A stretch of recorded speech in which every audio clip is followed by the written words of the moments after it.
Hi everyone, and thanks for joining me. Iran just sent missiles raining down on the biggest US base in the Middle East. And now all hell could break loose. What Trump's response will be is always an unknown. But what we know is that Iran fired at least 6 ballistic missiles at Udeid, the nerve center of US operations in the region.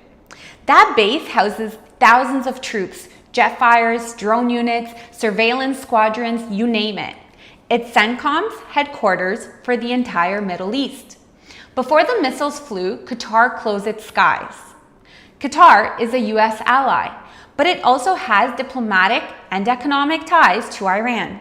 So shutting down airspace ahead of the strike, that's a clear signal that someone knew it was coming. Iran's Revolutionary Guard called this Operation Fatah's Blessing, broadcasted it live on state TV. They stated it was a mighty and successful response to America's aggression. Qatar responded in outrage, saying it was a blatant violation of their sovereignty and international law, and that they'll respond accordingly.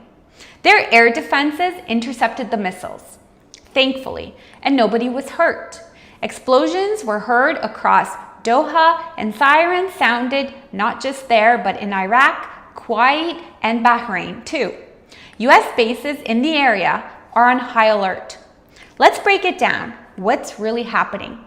Udeid is basically the brain and lungs of US military muscle in the region.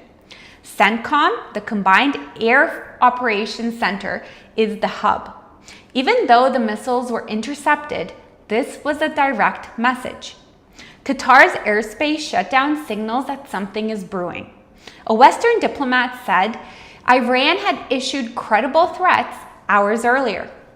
Operation Fatah's Blessing was carefully branded. Iran even claimed the strike matched the number of bombs they were hit with, implying equivalency, not escalation. That suggests they wanted to de-escalate with fairness, not ramp up to an all-out war. But here's where it gets complicated. Will Iran follow through and strike US forces in Iraq or Syria next? Will Qatar decide to respond directly under international law? Will Gulf nations tighten security or even consider aligning more defensively with Western conditions? Bottom line, Iran just demonstrated they will aim to hit high-value US assets. Prime Minister Carney is currently in Brussels, and he is set to give a press briefing as well. I'm sure much of the talks are related to current war conditions and avoiding further escalation. Canada has always been more of a peacemaker than a fighter, so we will see how things develop over the coming days. Thank you so much for watching. Please give this video a thumbs up or hit that subscribe button and tap on the bell so you stay in the loop. Please share this video if you care about global security, because let's be honest, these aren't distant issues. Thank you so much for watching and have a great evening.